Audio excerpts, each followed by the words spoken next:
Bueno, vamos a continuar con el tema de pruebas de hipótesis. Aquí de manera muy general se resume un poco lo más relevante del tema.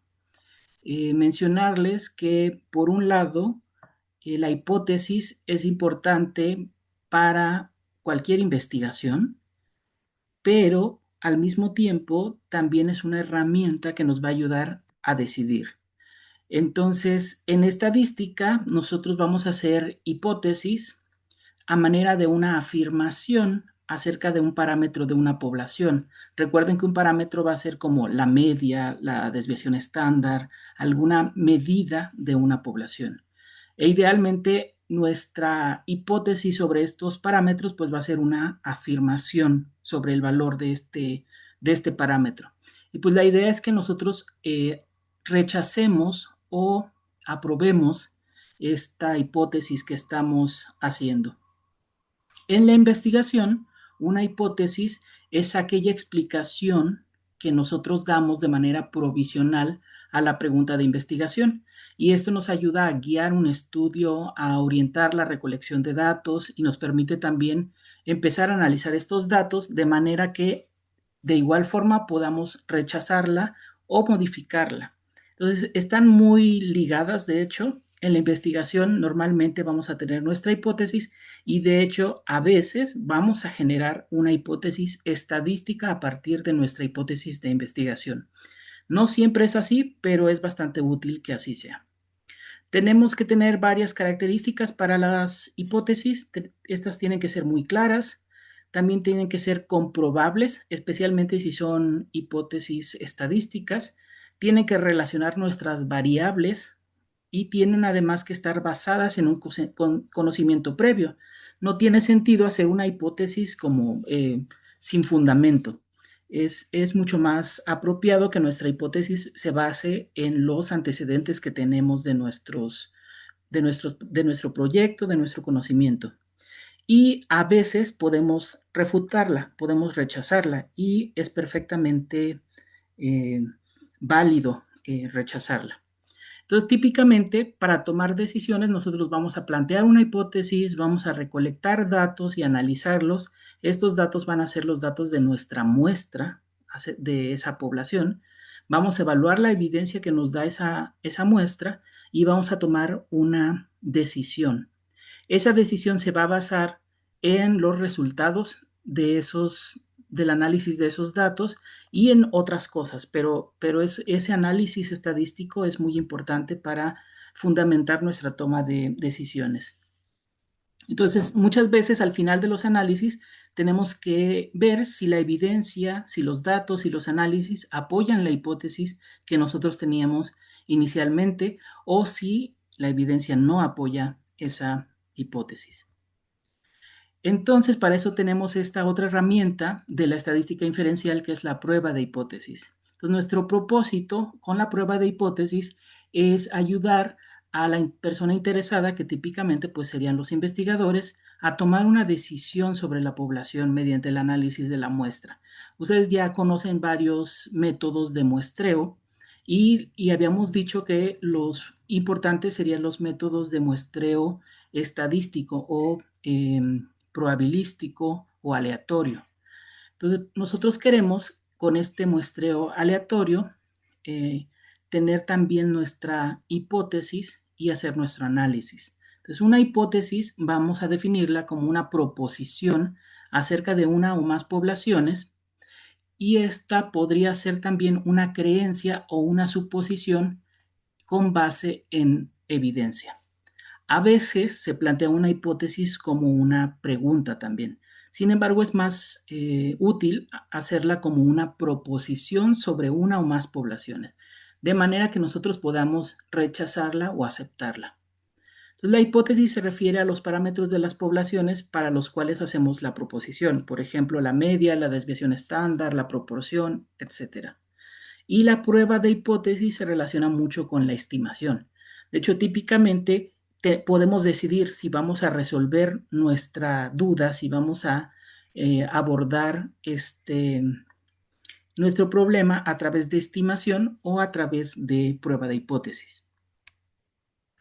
Entonces, hay varios tipos de hipótesis. Tenemos la hipótesis de investigación y la hipótesis estadística. En el caso de la hipótesis de investigación, básicamente es nuestra afirmación sobre el problema que queremos investigar y tiene varias características. La vamos a basar en la teoría, en las observaciones, en los antecedentes de nuestro proyecto y con ella hablamos de la población. En general, pues va a ser bastante conceptual y con ella nos vamos a orientar en nuestra investigación. Y aquí nos ponen un ejemplo. Los estudiantes que usan una aplicación de estudio mejorarán sus calificaciones. Esta es una, si se fijan, es una afirmación, pero es una hipótesis realmente. Se plantea como una afirmación, pero se puede rechazar o se puede aceptar. En el caso de las hipótesis estadísticas, se tienen que plantear en términos estadísticos para que podamos probarlas a partir del análisis de la muestra. Entonces, vamos a usar los símbolos de los parámetros, por ejemplo, mu para la media, p para una probabilidad, sigma para la desviación estándar, etcétera. Va a ser muy específica, tiene que ser medible, tiene que ser comprobable y se basa en los datos muestrales. Y además va a haber dos tipos de hipótesis estadísticas, la hipótesis nula y la alternativa.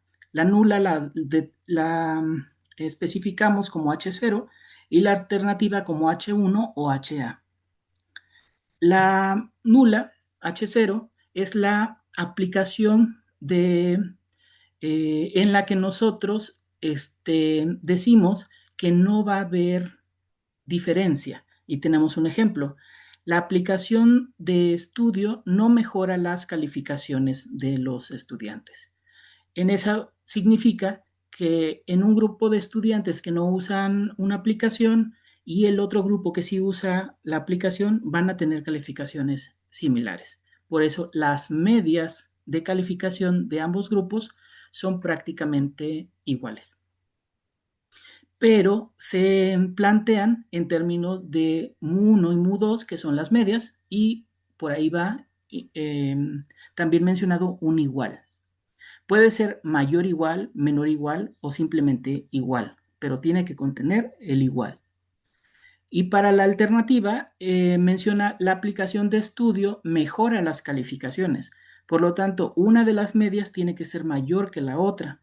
Entonces, por eso es mu1 mayor que mu2. Entonces, así vamos a plantear las hipótesis estadísticas, vamos a plantear nuestra hipótesis nula y nuestra hipótesis alternativa. Entonces, vamos a partir de nuestra hipótesis de investigación, que es nuestra conjetura, y vamos a plantear nuestras hipótesis estadísticas, que sería nuestra hipótesis nula y alternativa. E idealmente planteamos la hipótesis nula como aquella que queremos rechazar. Si la rechazamos, aceptaríamos entonces la hipótesis alternativa. Si no la rechazamos, diríamos que es probable que la hipótesis nula sea verdadera. Bueno, en cuanto al método de prueba de hipótesis, en distintos libros, en distintas fuentes van a encontrar que el método tiene diferente número de pasos. Pueden encontrarlo desde tal vez que consista en 4 pasos, 6 pasos, 10 pasos o incluso un poco más. Entonces, en este ejemplo bastante conceptual, nos mencionan 6 pasos, que es más o menos el promedio que muchos usan. Nos dice que pues hay que plantear una hipótesis, hay que elegir un nivel de significancia, ese ya lo conocen ustedes, es un alfa, que nos habla de qué tanta confianza queremos en nuestra aseveración. Y queremos que sea muy cercano a 1. Entonces podríamos elegir 0.95, que es normalmente donde marcamos el límite de confianza. O podríamos elegir 0.99, que es mucho más confianza. Aquí nos lo plantean como qué tanto error estamos dispuestos a tolerar. Aquí nuestro error alfa es 0.05. Si nuestro error es 0.05, nuestra confianza es 0.95. El siguiente paso sería recolectar los datos, que es obtener la muestra y calcular el estadístico de prueba. El siguiente paso es determinar la región crítica o el valor P. La región crítica nos diría si nuestros datos obtenidos del análisis de la muestra caen en la región de rechazo o de no rechazo de la hipótesis nula, y dependiendo de si cae en una u otra región, tenemos que tomar una decisión. Esa decisión nos va a decir si se rechaza o se acepta la hipótesis nula. Si rechazamos la hipótesis nula, pues entonces vamos a aceptar la hipótesis alternativa. Y además tenemos que calcular un valor P. Si el valor P es mayor a alfa, entonces no rechazas la hipótesis nula. El valor P se refiere a qué tan probable es que encontremos un valor tan extremo como el que estamos encontrando. Y nuestro corte es el grado de error que podemos tolerar, que es alfa. Y bueno, enseguida en el paso 6, pues tenemos que interpretar nuestros resultados en el contexto del problema. ¿Qué significa que yo haya rechazado la hipótesis nula? ¿O qué significa que no la rechacé, que no la pueda yo rechazar? Entonces, el método de prueba de hipótesis lo podemos dividir en estos 6 pasos o en más pasos para facilitarlo, o hasta menos, dependiendo de donde ustedes lo investiguen. Ahorita el que vamos a revisar, que es el del libro Daniel, lo vamos a revisar muy a detalle y ellos lo ponen en 10 pasos. Me parece a mí bastante bien dividirlo esta vez así. Ya cuando ustedes van agarrando más práctica, la verdad es que lo hacen en 3 pasos o hasta en un solo paso. O sea, es decir, ya no dividen en primero hago esto, luego esto, luego esto, sino se vuelven muy hábiles en hacerlo. Y pues ya no necesitan como ser tan metódicos de qué hago primero y qué hago después, pero de momento vamos a verlo así. Entonces, según el libro Daniel de bioestadística, el primer paso en la prueba de hipótesis es reconocer qué tipo de datos tenemos nosotros, cuál es su naturaleza, son medidas o son conteos. Si son medidas, pues nuestros datos son cuantitativos; si son conteos, son datos cualitativos, y de esto depende qué tipo de análisis podemos hacer. También tenemos que decidir cuáles son los supuestos que vamos a hacer para esos datos o cuáles son las restricciones que tenemos. Por ejemplo, nuestros datos siguen una distribución normal o no siguen una distribución normal. Podemos suponer que hay igualdad de varianzas y que las muestras, por ejemplo, si trabajamos con dos poblaciones, que hay independencia entre las muestras, que las varianzas de las dos poblaciones son diferentes o que son iguales. ¿Qué cosas podemos suponer y qué cosas estamos restringidos a considerar? Entonces, en estos casos, los supuestos y las restricciones son igual que en la estimación. A veces no tenemos que suponer la normalidad, sino que podemos calcular si nuestros datos siguen una distribución normal o no. Entonces ya esa es una ventaja. En otras ocasiones, pues por el tipo de datos sí podemos suponer si siguen una distribución normal o no. Enseguida hay que plantear la hipótesis. Y esto, como saben ya, como ya les mencioné, pues depende de la hipótesis de investigación. Vamos a plantear la hipótesis nula y la hipótesis alternativa. Entonces, ya dijimos que la hipótesis nula es la hipótesis de no diferencia y se especifica con el propósito de rechazarla, si es que encontramos fundamentos para rechazarla. Por otro lado, la hipótesis alternativa es la hipótesis de investigación transformada en términos de los parámetros de la población, y es lo que queremos realmente comprobar. Entonces, el propósito de la prueba de hipótesis va a ser verificar si rechazamos o no la hipótesis nula. Entonces, nosotros lo que vamos a hacer para plantear la hipótesis es ver nuestra hipótesis de investigación, la transformamos en la hipótesis alternativa y a partir de ella generamos la hipótesis nula. pero vamos a evaluar realmente la hipótesis nula porque es la que queremos rechazar. Pero esto de decir queremos rechazar es porque es el procedimiento, porque realmente no vamos a hacer todo en nuestras manos para rechazarlo. Ese no es el fin. O sea, el fin es nada más seguir el procedimiento y ver qué nos dicen los datos, si se rechaza o no.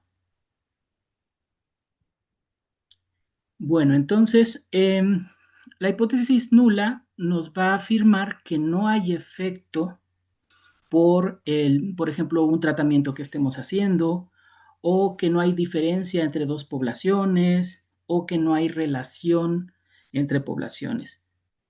Las características es que va a incluir la igualdad, o sea, un igual o un menor igual o un mayor igual. También representa la situación sin efecto y se intenta rechazar con los datos. Entonces, en el ejemplo dice, la nueva estrategia no mejora las ventas, suponiendo que estamos hablando de dos estrategias distintas de ventas. Y la forma en que se plantea matemáticamente es mu1 es igual a mu2. O sea, la media de ventas en un caso es igual a la media de ventas del segundo caso. En la hipótesis alternativa sería la que afirma que sí hay efecto o que sí hay diferencia o que hay relación en la población. Y en este caso puede incluir una desigualdad, o sea, el símbolo de diferencia, o puede incluir el símbolo menor o el símbolo mayor que.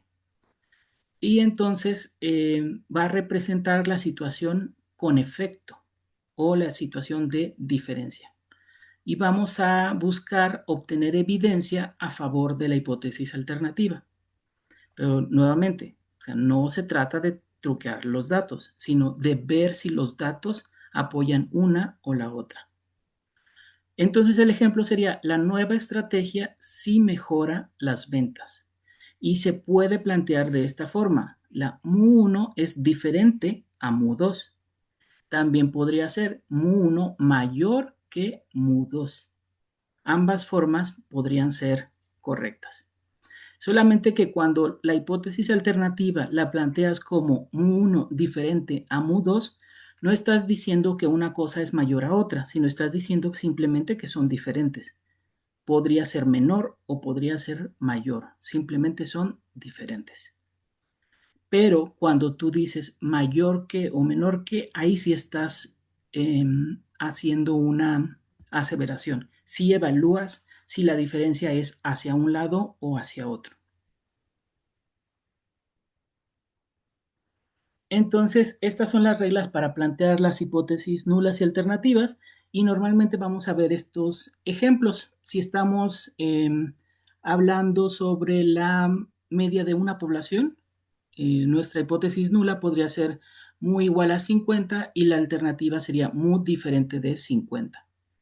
O podría ser la nula mu menor o igual a 50 y la alternativa mu mayor a 50.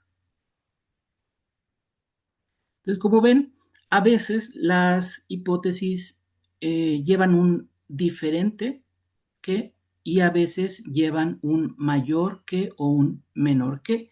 Esto nos plantea también una, un, otros tipos de hipótesis. Y ahorita vamos a distinguir de cuáles estamos hablando.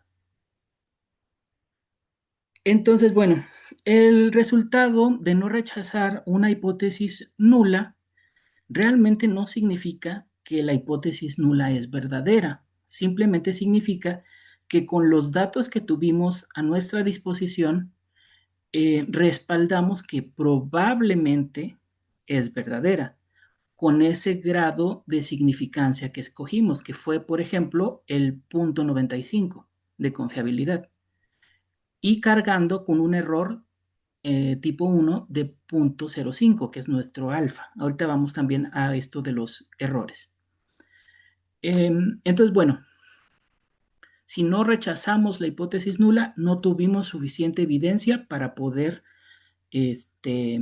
decir que es verdadera.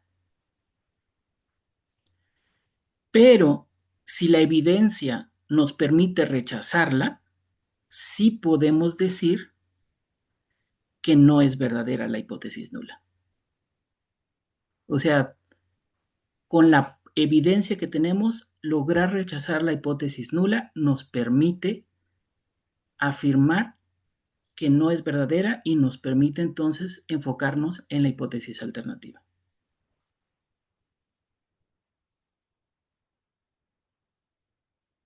Bueno, vamos hasta ahí, hasta el paso 3, realmente. Ahora vamos al paso 4. Hay que escoger la estadística de prueba. ¿Cuál es la fórmula que vamos a escoger?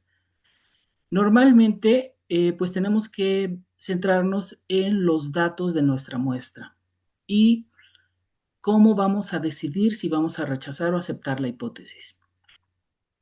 Entonces, por ejemplo, si nuestros datos y si nosotros queremos trabajar sobre la media de una población, entonces la estadística de prueba puede ser Z. Ya conocemos nosotros a Z, hemos trabajado con ella en otras ocasiones para intervalos de confianza, para distintas cosas. Entonces, para Z, la fórmula que conocemos es X con gorrito, que es la media de una muestra, menos mu0, que es la media de la población, entre sigma entre raíz de n. Eso ustedes lo conocen y es el error estándar. Entonces, esa podría ser una estadística de prueba para calcular Z.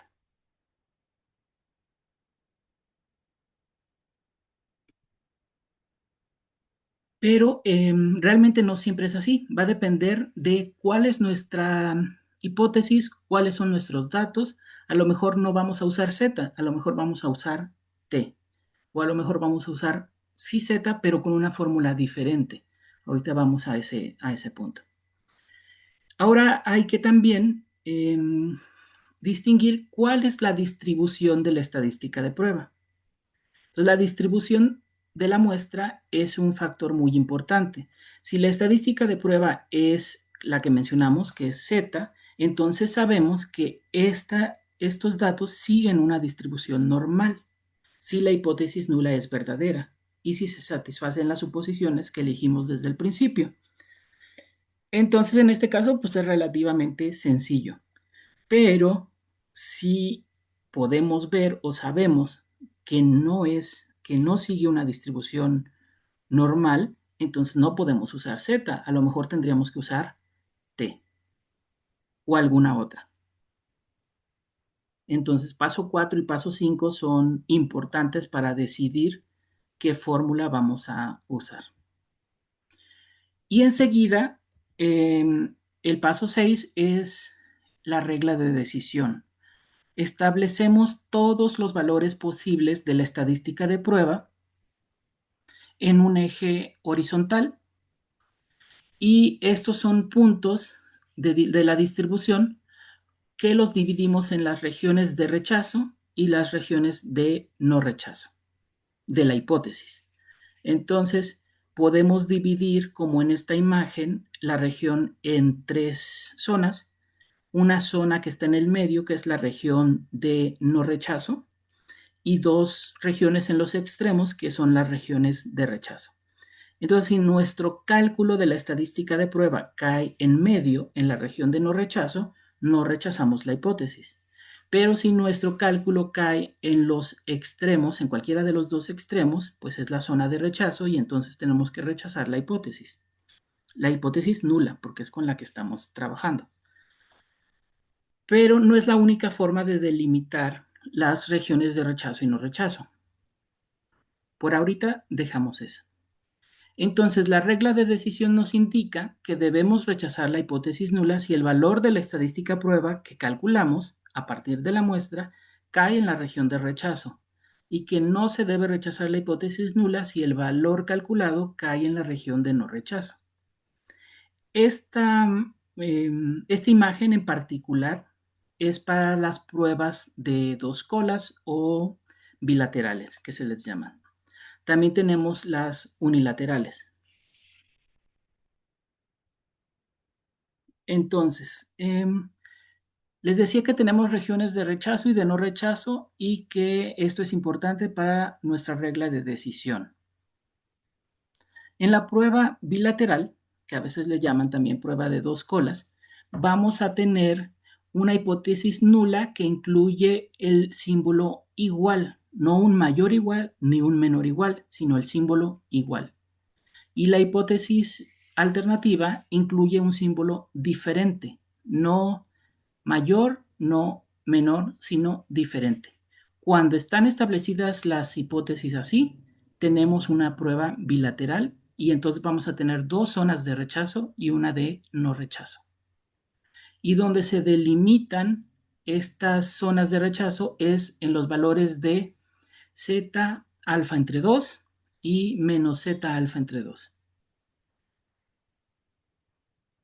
Cuando la hipótesis incluye el igual, pero también es un menor igual o un mayor igual, y la alternativa es el complementario, ahí tenemos una prueba unilateral y solamente vamos a tener una zona de rechazo que incluye todo lo que tiene el valor alfa y va a ser delimitada por el valor crítico de Z alfa y el resto va a ser 1 menos alfa, la zona de no rechazo.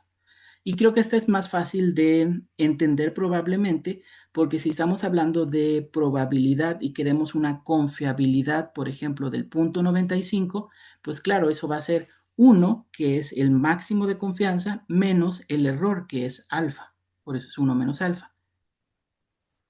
Pero en el caso de arriba, se tiene que dividir lo del error entre 2, por eso cada zona es alfa entre 2. Entonces, bueno, tenemos estas pruebas bilaterales y pruebas unilaterales.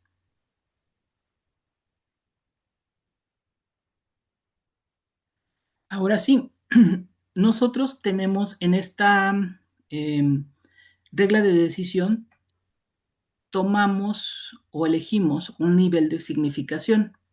Nuestro nivel de significación, casi que por default, todas las personas que hacen alguna prueba de estadística, eh, pues básicamente usan el 95% de confianza, que es una probabilidad de 0.95, y se considera aceptable, porque implica que solamente hay un 0.05 de error con el que estás lidiando.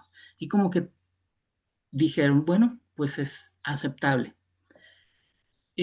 Pero puede ser más estricto y elegir un nivel de confianza mayor. Pero digamos que es como lo aceptable. De 0.95 para arriba es bastante aceptable. Entonces, ese nivel de significación nos va a determinar qué valores van a establecer la región de rechazo y la región de no rechazo. A la prueba de hipótesis también se le llama prueba de significación, justo porque eliges tu nivel de significación, que es alfa, y tu nivel de confianza, que sería el 1 menos alfa. Entonces, al valor calculado de la estadística de prueba que cae en la región de rechazo, le vamos a decir que es significativo. Entonces, el nivel de significación alfa es la probabilidad de rechazar una hipótesis nula que es verdadera. Por eso estamos hablando de el error con el que estamos dispuestos a lidiar. Mientras que 1 menos alfa es la confianza que tenemos en que el cálculo es correcto o en que estamos tomando la decisión correcta. Entonces, rechazar una hipótesis nula que es verdadera, pues sería un error. Así que este error se le asigna una probabilidad, que en este caso, pues es alfa. Y normalmente esperamos que esa probabilidad de error sea muy pequeña. Por eso escogemos un nivel de significación pequeño, que sea 0.01 o 0.05. Pero no es el único error que podemos cometer en estadística.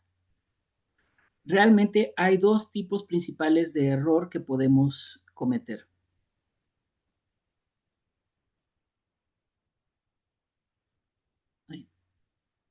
Entonces, en este cuadro podemos ver que si nosotros rechazamos la hipótesis nula, cuando la hipótesis nula es verdadera, estamos cometiendo un error. A este error le llamamos error de tipo 1 y es el alfa. el alfa del que hemos estado hablando. Pero si rechazamos la hipótesis nula cuando es falsa, pues es una decisión correcta. Pero si no rechazamos la hipótesis nula cuando es verdadera, también es una decisión correcta. Sin embargo, si no rechazamos la hipótesis nula cuando es falsa, también es un error, y es un error del tipo 2, que es el error beta. La verdad es que normalmente en estas pruebas estadísticas, no en todas, pero en la mayoría de las que vamos a ver, no se especifica y no corregimos por el error beta. Como que no se centran tanto en ese tipo de error, en no rechazar la hipótesis nula cuando es falsa. Como que con ese no lidiamos. Pero sí preocupa mucho rechazar la hipótesis nula cuando es verdadera. Por eso también se tiene mucho cuidado cuando en la forma en que se expresa eh, a la hora de decir si aceptamos o no aceptamos la hipótesis nula.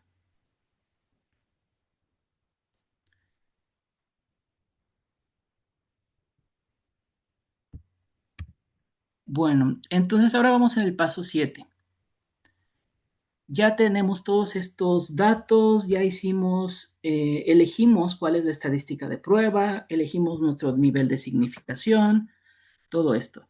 Ahora sí aplicamos la fórmula para calcular nuestra estadística de prueba y esto lo hacemos a partir de los datos de la muestra y lo comparamos con la región de rechazo y no rechazo que especificamos en el paso anterior. Si cae en la región de rechazo o en la región de no rechazo, pues tenemos que tomar la decisión estadística. La decisión estadística va a consistir pues en rechazar o no rechazar la hipótesis nula. Y si se rechaza de acuerdo al valor calculado, también tenemos que tenemos que calcular otro valor y tenemos que llegar a una conclusión. Nuestra conclusión sería, si se rechaza, si H0 se rechaza, si la hipótesis nula se rechaza, se concluye que la hipótesis alternativa es verdadera. Pero si H0 no se rechaza, se concluye que H0 puede ser verdadera.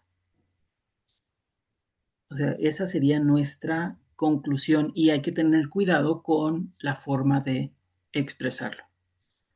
Y tiene que ver con lo que les mencioné, con los tipos de error. Si H0 se rechaza, concluimos que la hipótesis alternativa es verdadera. O sea, tenemos suficiente evidencia con nuestro nivel de significancia elegido para decir que con estos datos la hipótesis alternativa que fue rechazada nos permite concluir que la alternativa es verdadera. O sea, la estadística nos permite rechazar con confianza la hipótesis nula. Pero si no se rechaza, no podemos concluir que sea verdadera, sino decimos que puede ser verdadera. Ahora, esta es nuestra conclusión y la tenemos que poner en términos de nuestra investigación, en términos de nuestro problema. Pero además de eso también tenemos que calcular un valor P. El valor P indica qué tan insólitos son los resultados de la muestra considerando que la hipótesis nula sea verdadera. Un valor P pequeño significa que no es muy probable que los resultados de la muestra hayan ocurrido. Ofrece la justificación para dudar de la certeza de la hipótesis nula si ésta es verdadera. Entonces, cuando la hipótesis nula no es rechazada, no se puede decir que se acepta, se debe decir que la hipótesis nula no se rechaza. Se evita el uso de la palabra aceptar, en este caso porque pudiera haberse cometido el error tipo 2. Y como les comenté yo anteriormente, realmente no controlamos el error tipo 2. No hay nada en nuestro cálculo que nos permita trabajar con el error tipo 2. Entonces es algo que, sobre lo cual no tenemos control. Mientras que el error tipo 1 sí lo estamos considerando. Estamos diciendo que tengo 0.95 de confianza y que tengo un error tipo 1 de 0.05. Entonces, de alguna forma lo estoy cuantificando. Pero el error tipo 2 o el error beta, no tengo idea de qué tan grande es ese error. Por eso no puedo usar un lenguaje diferente. Entonces, como ven, en estadística, pues uno aprende a que es muy difícil hablar con tanta certeza, básicamente. Y uno aprende también a dudar de muchas cosas que se dicen basadas en los datos y también a observar mucho las conclusiones que se dan basadas en los datos. Entonces, el propósito de la prueba de hipótesis es que se pueda apoyar a la persona que le interesa, como a los investigadores, tomar decisiones. Si rechazamos la hipótesis nula, la decisión clínica, por ejemplo, la decisión del investigador, va a reflejar el hecho de que la decisión es compatible con la hipótesis alternativa. Pero a veces la decisión también puede ser recolectar más datos, porque como vamos a ver más adelante, a veces las pruebas estadísticas para ser potentes, para realmente darte un resultado en el que tengas más certeza o más confianza, necesita que tu muestra sea realmente buena y probabilística.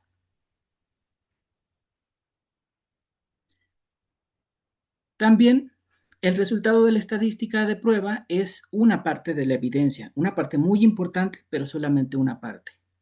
Y no siempre la estadística es la única cosa que se debe tomar como definitiva, porque también puede ser que tienes un conjunto de datos muy malos y haces una estadística y entonces ya quieres decidir con base en el análisis de esos datos.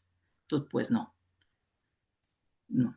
El resultado que te dé el análisis estadístico solamente va a ser bueno si tus datos son muy buenos inicialmente y se deben de interpretar también en el conjunto de otras evidencias.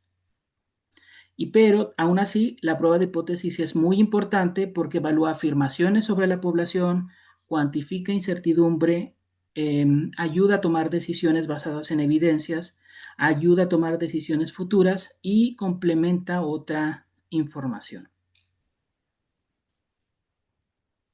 Y bueno, aquí resumo el procedimiento de la prueba de hipótesis como viene en el libro de bioestadística de Daniel.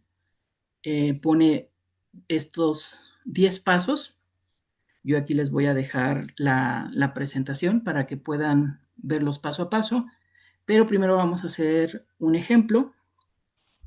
Pero antes quiero saber cómo vamos hasta ahorita, si tienen alguna duda del procedimiento.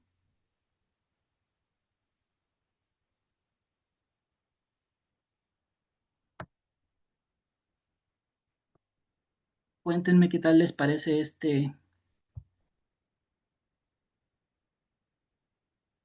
o si quieren esperar a ver el ejemplo.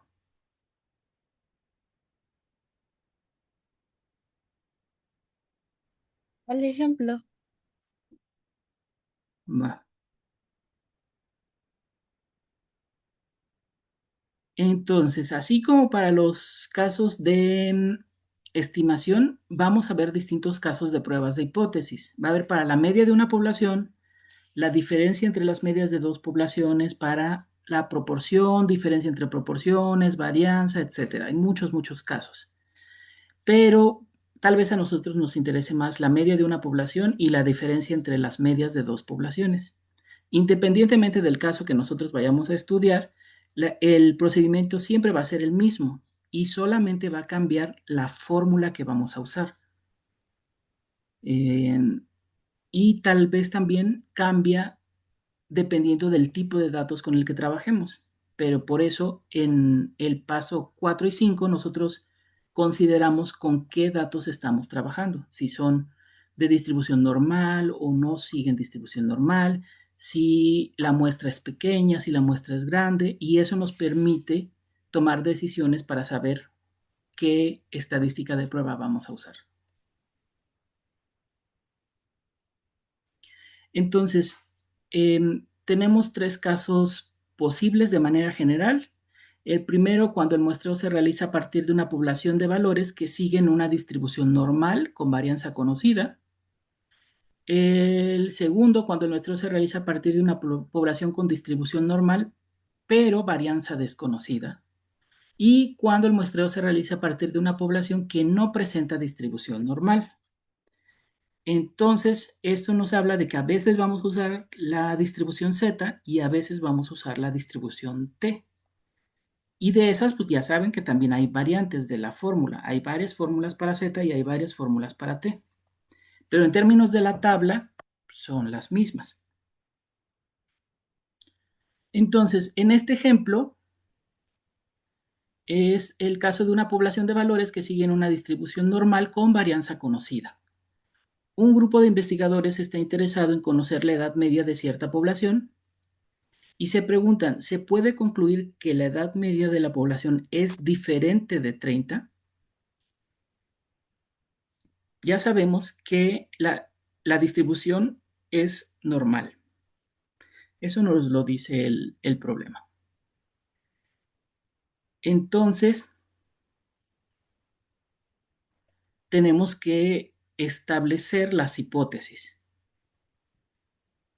Los datos, ellos nos dan una muestra aleatoria de 10 individuos y nos dan una media de esa muestra, donde X con gorrito es igual a 27.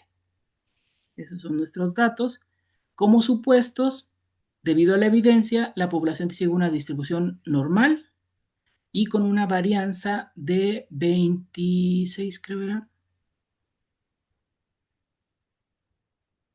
20. 27 y 20. Entonces planteamos la hipótesis nula. La hipótesis nula contiene al 30, porque es lo que queremos comprobar. Entonces, H0 es igual a 30 y la hipótesis alternativa es HA diferente de 30.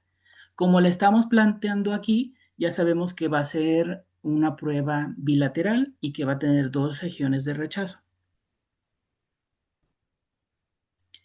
La estadística de prueba que vamos a usar es la fórmula de Z que ya conocemos. Z igual a X con gorrito menos mu dividido entre el error estándar.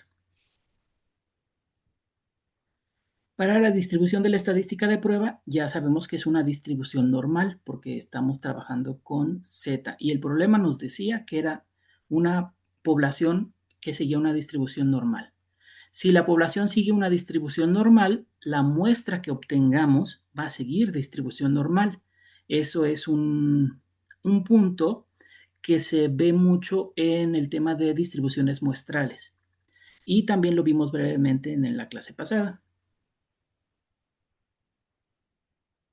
Entonces, nuestra regla de decisión es que hay que elegir el grado de significación y la probabilidad de cometer error tipo 1. Entonces, podemos elegir alfa igual a 0.05 y nuestra confianza en 0.95.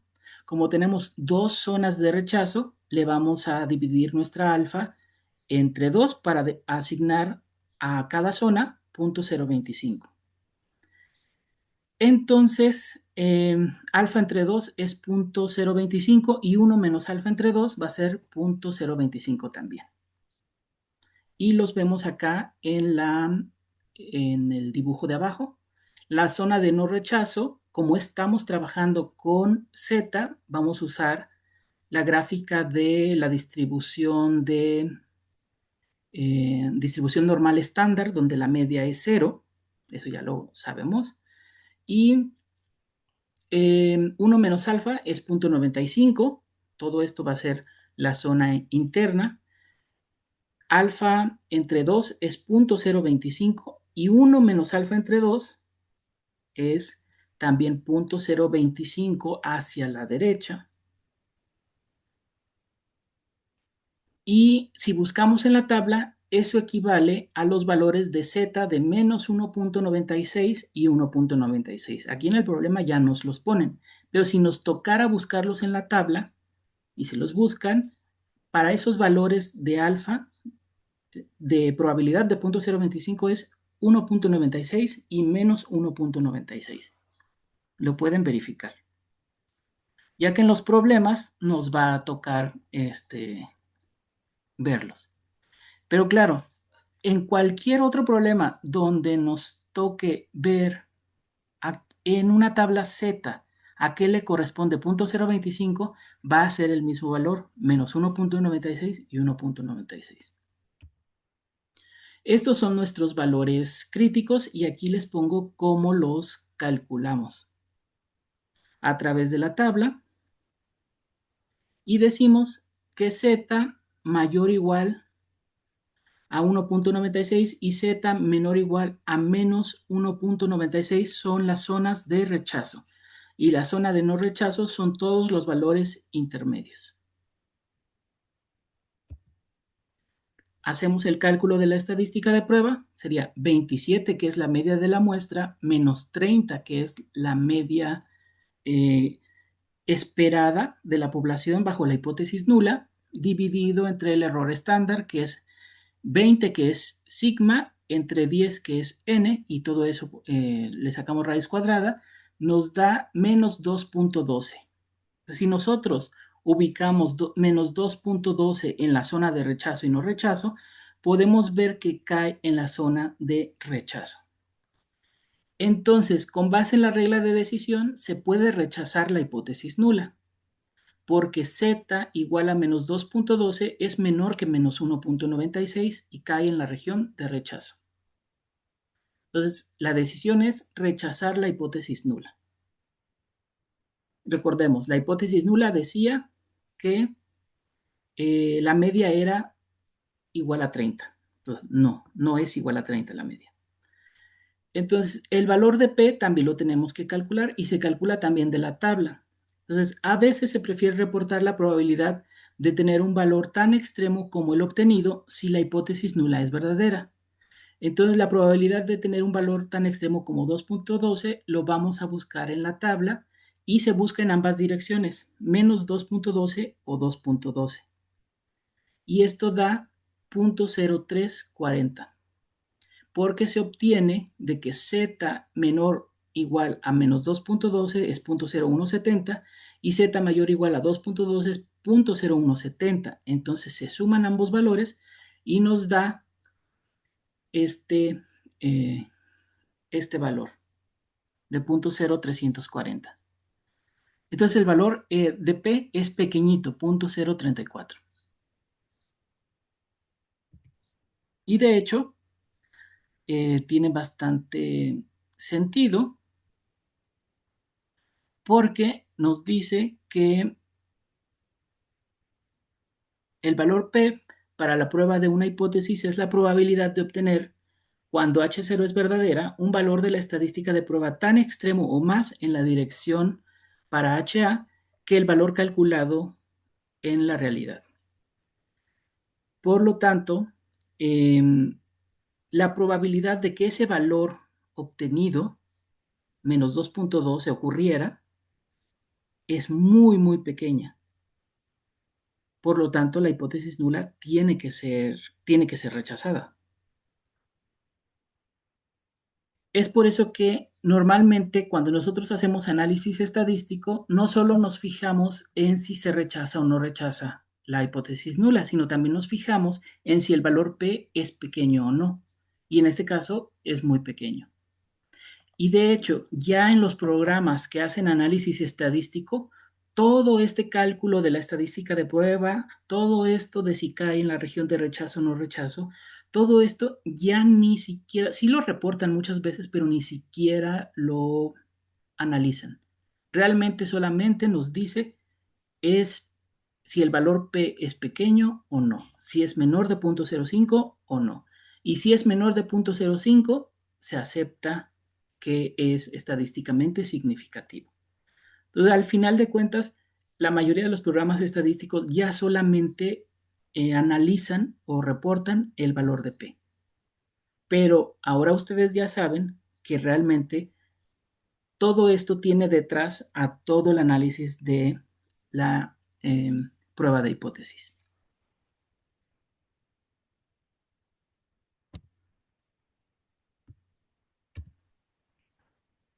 Entonces, si el valor de P es menor o igual que alfa, es posible rechazar la hipótesis nula.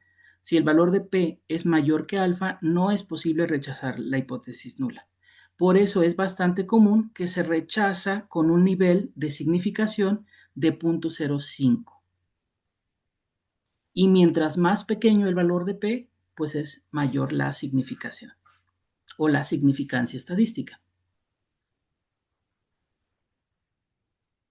Ahora, también hubiéramos podido resolver este problema con un intervalo de confianza, mucho más rápido, pero no es tan exacto, porque en este caso hubiéramos calculado el intervalo de confianza del 95% de la siguiente manera.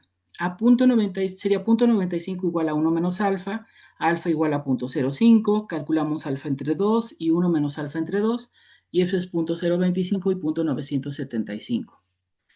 Y a esos buscamos qué les corresponde de z, y eso es 1.96, tanto a la derecha como a la izquierda.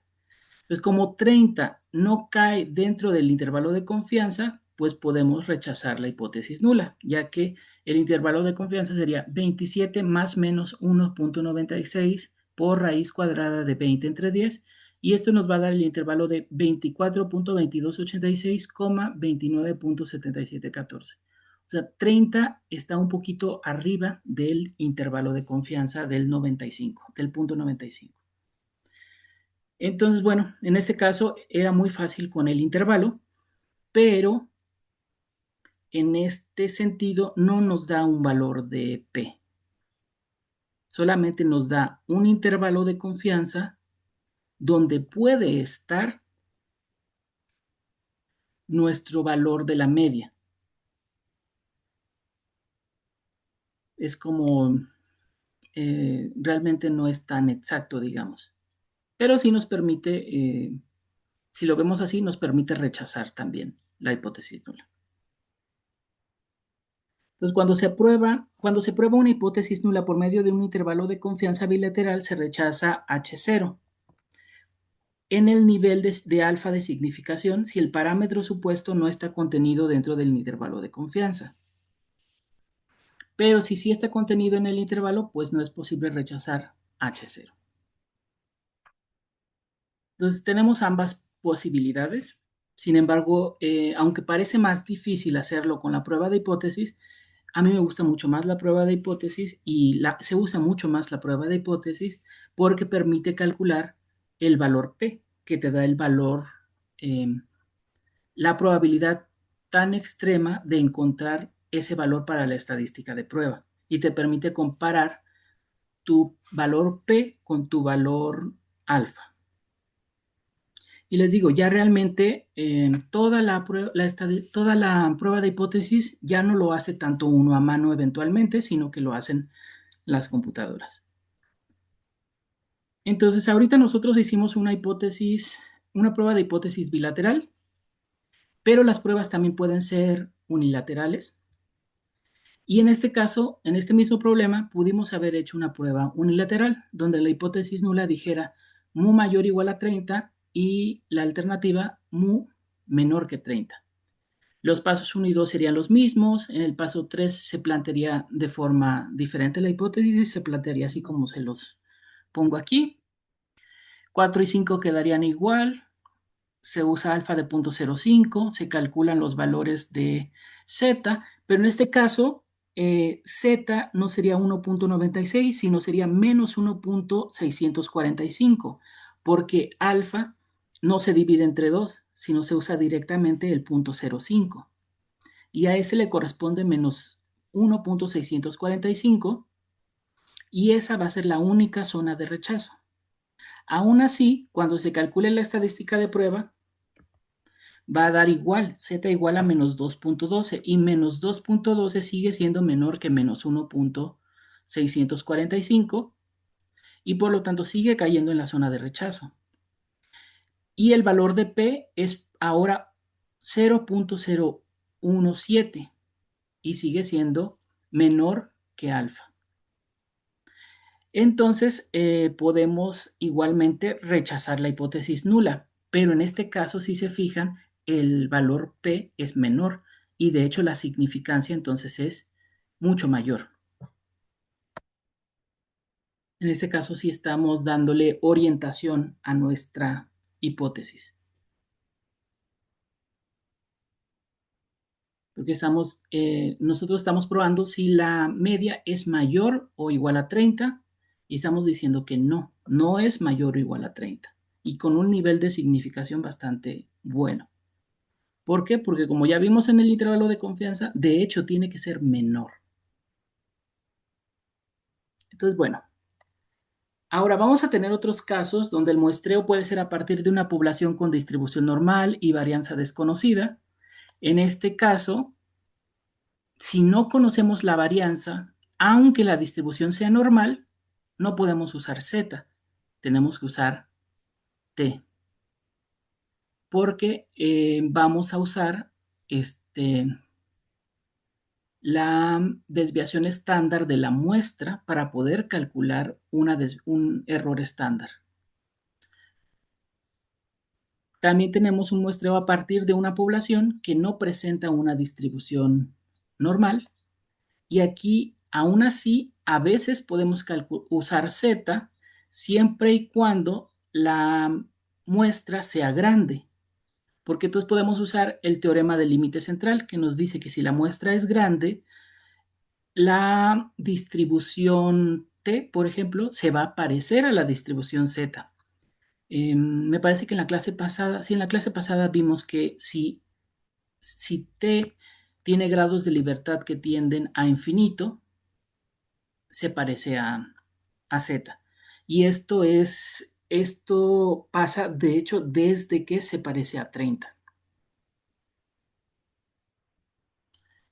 Y bueno, hay muchas formas de hacer las hipótesis. Bueno, hay varias formas de hacer hipótesis, bilaterales, unilaterales. Aquí se las pongo y en qué sentido se van a plantear.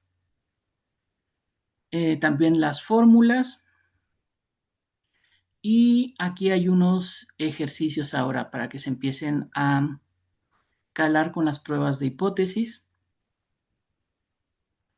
También tenemos la hipótesis para la diferencia entre las medias de dos poblaciones. Aquí hay que considerar que en el caso de la diferencia entre las medias, eh, las hipótesis entonces ahora las vamos a plantear como una resta. H0, por ejemplo, ahora va a ser mu1 menos mu2 igual a 0. Porque si son iguales, entonces la resta va a dar 0. Si no son iguales, la resta puede dar o mayor que 0 o menor que 0. Por eso es que se plantean así las hipótesis nulas y alternativas. Y entonces las fórmulas cambian también. Para la diferencia entre la media de dos poblaciones vamos a tener que la de Z va a ser esta, siempre y cuando se conozca la varianza de las dos poblaciones. También puede ser que la distribución sea normal, pero no se conoce la varianza de las dos poblaciones. Pero vamos a asumir que son iguales. Entonces se calcula una varianza como que promedio con SP. Ahora, también puede ser que la distribución sea normal, pero no se conoce la varianza de las poblaciones, pero sabemos que son diferentes. Entonces ahí se calcula T1'. Y bueno, entonces tenemos estos casos especiales y en el caso de que los hiciéramos a mano, pues tendríamos que aplicar las distintas fórmulas, pero si las hacemos a computadora, pues ya vendrían implícitas en el programa. Lo bueno es que ustedes pueden ir haciendo su formulario. De momento no se no se las tienen que aprender. Nada más tienen su formulario, les ponen ahí en qué caso se usa cada una y pues ya con su formulario es mucho más fácil. Ahora, También hay alternativas a Z y T, porque algunas veces las estadísticas de prueba que hemos visto, pues no son las más adecuadas. Entonces tenemos que usar técnicas no paramétricas para las pruebas de hipótesis. La prueba de la mediana y la estadística de prueba de Mann-Whitney se usan bastante frecuentemente también como estadísticas alternativas a Z y T. Y aquí pongo un resumen de las pruebas de hipótesis que hay, de las fórmulas que se pueden usar. Esta la encontré en internet. El libro Daniel también tiene su resumen de estadísticas de prueba. Y bueno, acá enseguida les pongo algunos ejercicios.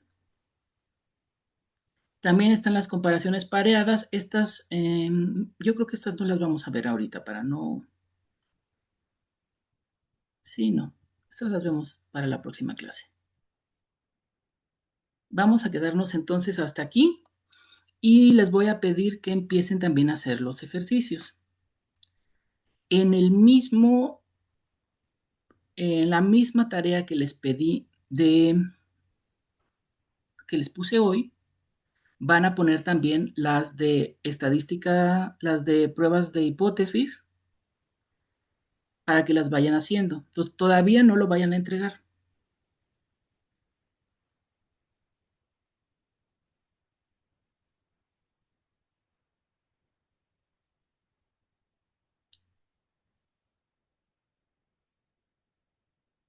¿Sí se entendió? ¿Cómo van a entregar la actividad? ¿Puedo repetir, por favor? Lo que les decía es que en la misma actividad que les puse hoy, van a entregar también los ejercicios que vimos hoy, que sería este ejercicio de la media de una población.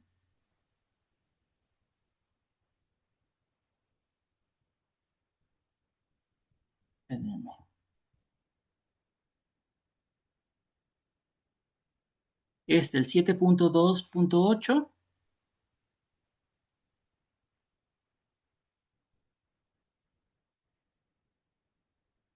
y este 7.3.2. Son solo dos,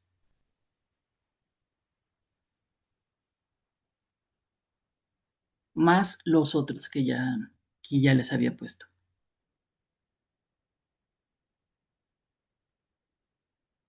Entonces ahorita les voy a modificar la fecha de entrega para que sea al fin de la semana.